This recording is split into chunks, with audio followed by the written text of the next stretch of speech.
আসসালামু আলাইকুম। আমরা এই মুহূর্তে এসে গেলাম কুমিল্লা চাঁদপুর বহরি গ্রামে। আমাদের সামনে দেখতে পাচ্ছেন ভুট্টার ফসল। ভুট্টা ফসল তোলার এখন সময়। চলেন আমরা কৃষক ভাইদের সাথে কথা বলে দেখি ভুট্টার ফসল তুলে কতটা লাভ।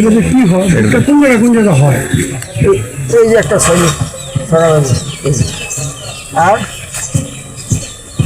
এই যে একটা, এটা কি আপনি লাগাইছেন? আমরা খেতে লাগাইছি না আপনি লাগাইছেন অন্য কেউ লাগাইছে? আমরা লাগাইছি।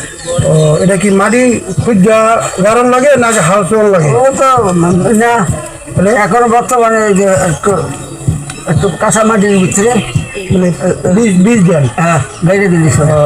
বীজ দেন না? আগে আলুটা বেশি হ্যাঁ, হ্যাঁ। দিয়ে সব দিয়ে দিয়েছি। আমরা ইয়া লাগে না, আলু লাগে না। এতে কি লাভবান? হ্যাঁ লাভবান আছে? বহুত লাভবান। ধানের থেকে লাভবান বেশি না? পরে অনেক। পরে লাভের টাকা কই থন? হ্যাঁ লাভের টাকাটা কই থন? জায়গা করে বুঝলেন, আমরা তো অল্প স্বল্প করি।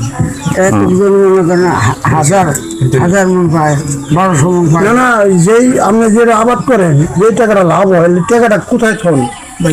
ব্যাংকে থন? ব্যাংকে এখন আপনার আছে? যাক, আলহামদুলিল্লাহ। আর এই গাছটির মধ্যে মানে একটি গাছের মধ্যে কয়টি সুপ ধরে? দুটা ছটা ধরে মোটা, এই একটা ধরছে আর এই যে একটা, এই সারাটা ধরে আমরা টান দিলে বসে মন যাই। আচ্ছা।